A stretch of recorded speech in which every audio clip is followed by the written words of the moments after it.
the scholar with no knowledge. Priceless is the generous heart of the poor. Well, let us again set sail to the open sea of another fairy tale. Let's see. Once upon a time, a man used to live with his wife in a poor area in the outskirts of a big city. The man was neither skillful nor productive. The woman's efforts, on the other hand, were of no avail. They were thankful for what they had, but things apparently were not going at all well for them.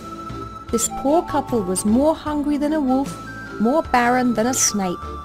No proper clothes, no bread, no filling meals.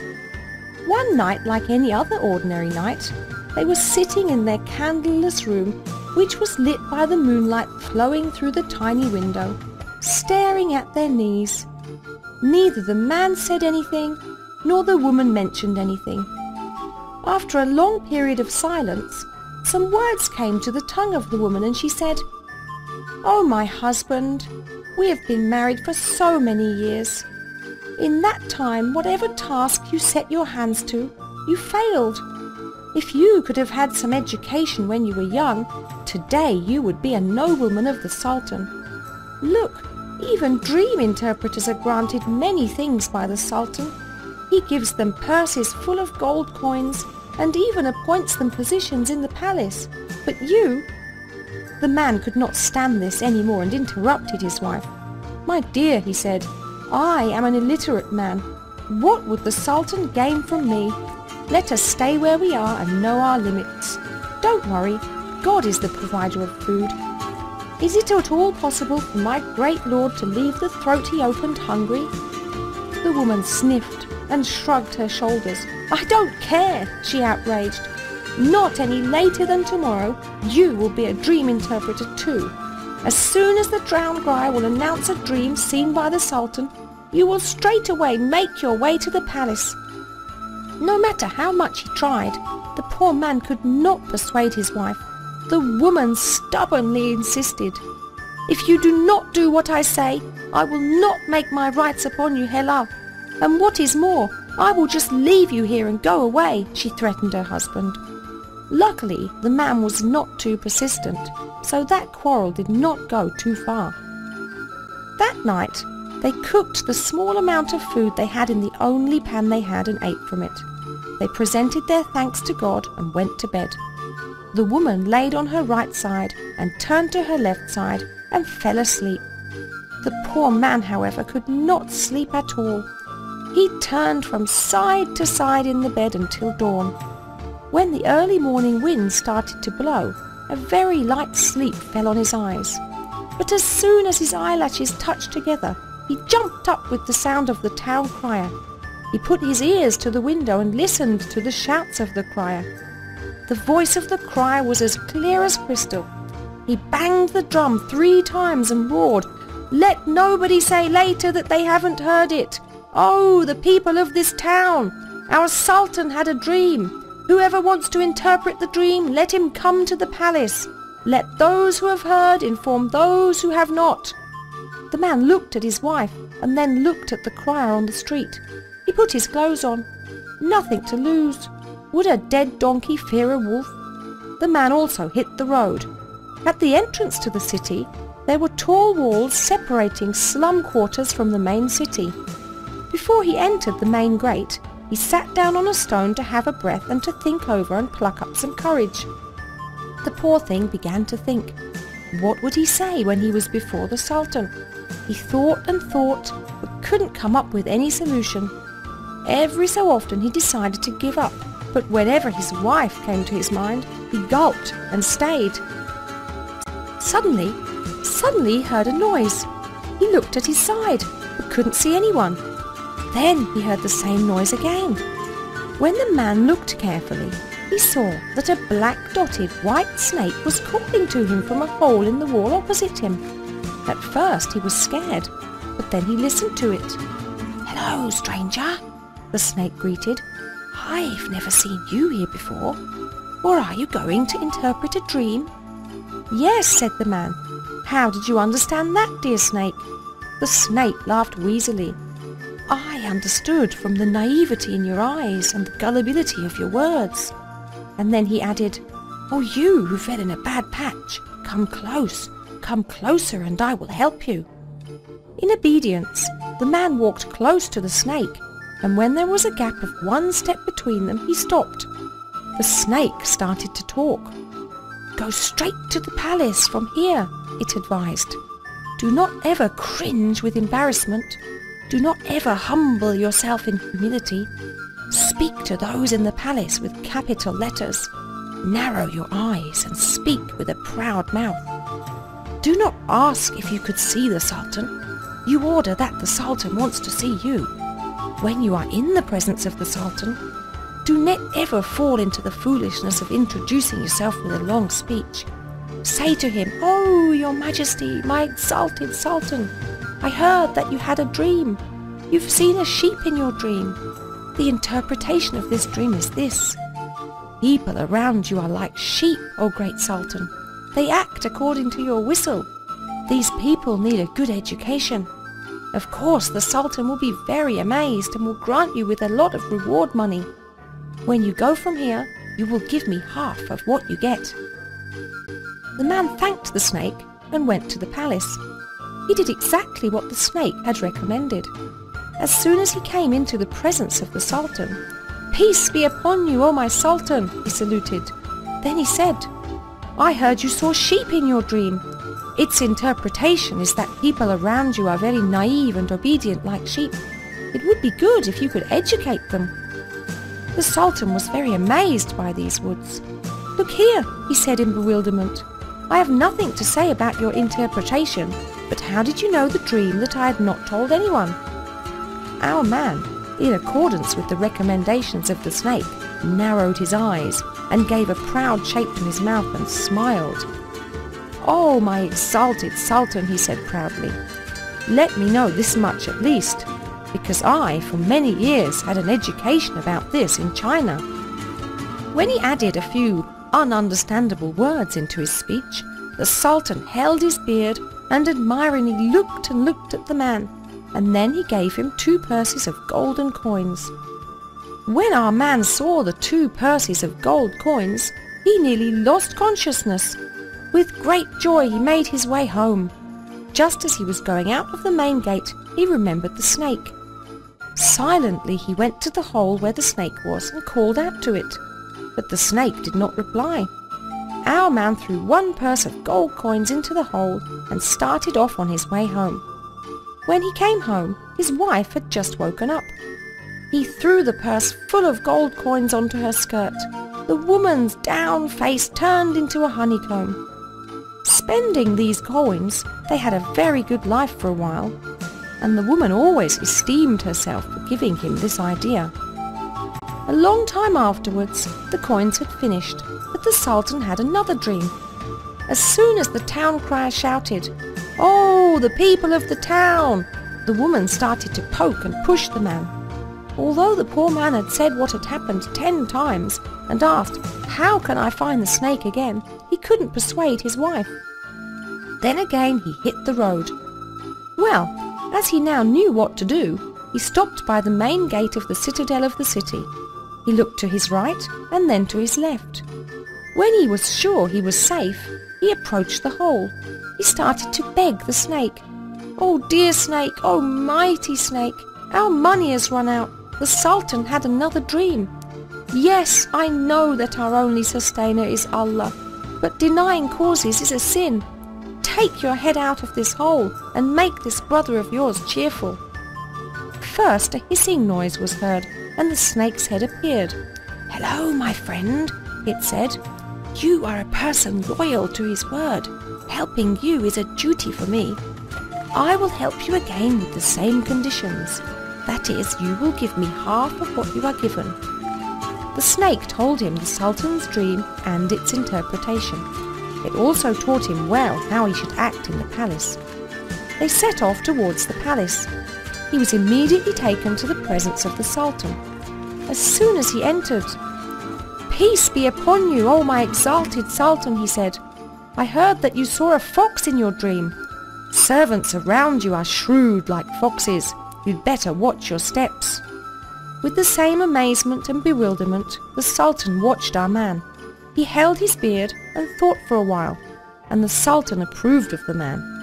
Then he granted 4 purses full of gold coins to the man. Our man ran happily out of the palace to reach his home. But suddenly, just as he was coming out of the main gate of the citadel, he thought of a foxy idea. "Am I stupid?" he thought. "What will the snake do with the golden coins? Now why should I give 2 of these 4 purses to the snake? All these coins would be enough for me all my life." Stepping on tiptoes, he chose the side gate to exit the citadel, and he silently slipped away from there. When he came home, the man and his wife poured all the golden coins onto the floor and played with them and watched their twinkling gleams for a while. Would a piece of straw stay still on top of flowing water? Would time stop when the world carries on rotating? Time elapsed, and our couple lived for a while. After some time, all the money had finished. No one can live off his capital indefinitely. After a while of corrosion, tinned copper would lose its tin. If one earns easily, one will lose easily.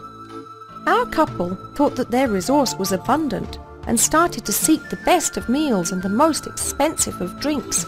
They squandered and wasted all their money. When their ship was grounded, they stopped.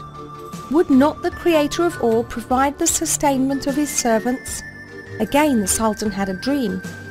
Those who are sensible and wise would see sensible dreams, not like those who sleep at noon and see 40 dreams in one moment. Sensible ones would see a dream without any showiness. When they look, their heart would see. When they see, they would not just see the outer cover, but would see the essence of things. Anyway, when the drum was beaten and the town crier started to roar in the streets, our man started to shiver in his bed like a malarious person. From inside he said, "Oh, I wish I hadn't betrayed the snake, and now I don't have the face to do it again," he was saying regretfully. At last, with also the force of his wife, he got up and set off towards the palace. He reached the main gate of the citadel, but didn't have the heart to call out for the snake. He sat on a stone and abased himself and waited. No one knows how long he stayed there. Suddenly, our black-spotted white snake's head appeared from the hole on the wall. "Hello, my dear friend," it called. "You again have a problem?" The man who was looking guilty didn't say anything. The snake was not willing for the man to suffer any longer. "You don't have any fault, my friend," it said.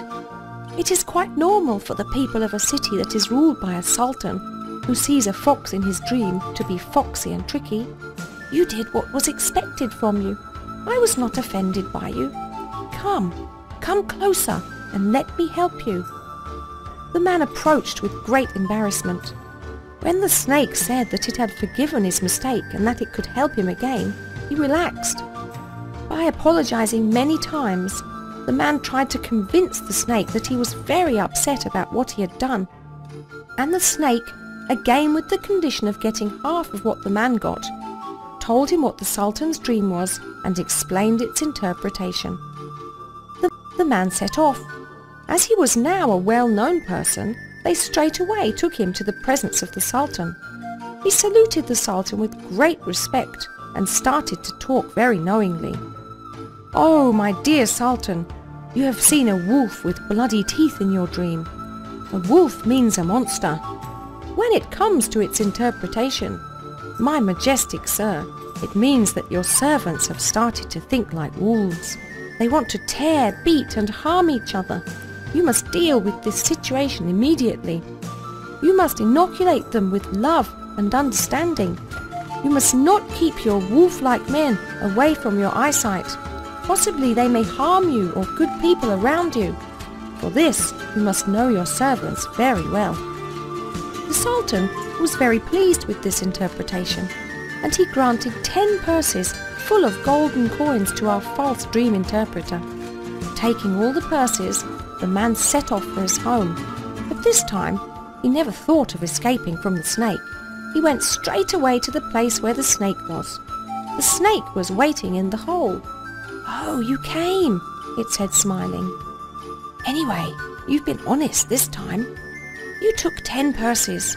Throw 5 of them into the hole and go." The man pretended to lean down to separate the 5 bags, and he grabbed a big stone on the ground and threw it on the snake's head. The snake reacted quicker and took its head back inside the hole. The stone the man threw was useless, but he came to his senses. He was very regretful about what he had done. He was embarrassed and upset with himself. But what was the use of this anymore? He sat by the hole where the snake was and started to cry and beg earnestly. He cried and begged so much that the snake could not resist any longer and took its head out of the hole. "Don't worry, my friend," it said. "It's quite normal for the people of a city that is ruled by a sultan who sees a wolf in his dream to tear and quarrel with each other.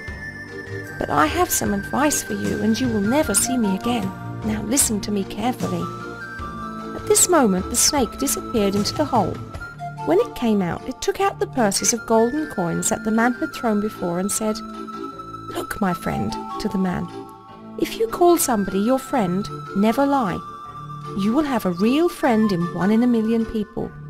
Let not the person you call friend be a snake. Think 1,000 times and decide once. Never have 1,000 plans for one job.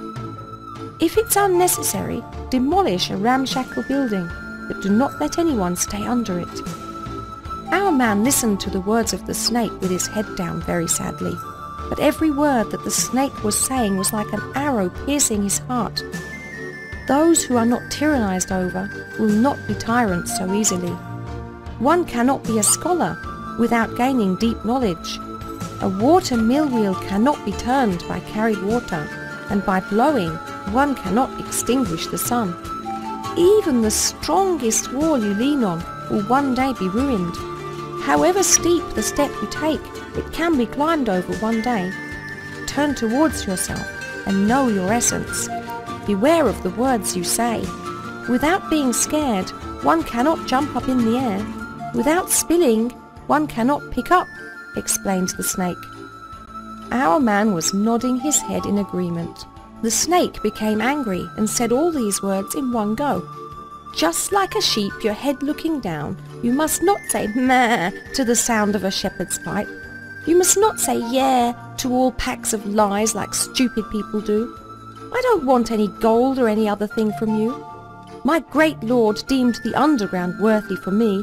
Why should I demand gold or silver? Take this, let this be yours as well. However, come to your senses. Do not show yourself as coming from a place you've never been to. Do not claim knowledge in things you know nothing about. Do not be prejudiced. Do not arrange your jobs according to people. If someone who has the power to make you vizier has also the power to demean you, then to be a vizier is not a high rank at all. The target, not reaching further than tomorrow, is not a proper target. Cook a meal that you can consume. Do the work that you can achieve. Do not be a fire for all pans, and do not be an eye for all windows. If you take any notice of my words, take all these golden coins and depart from this city. These will be enough for you for some time.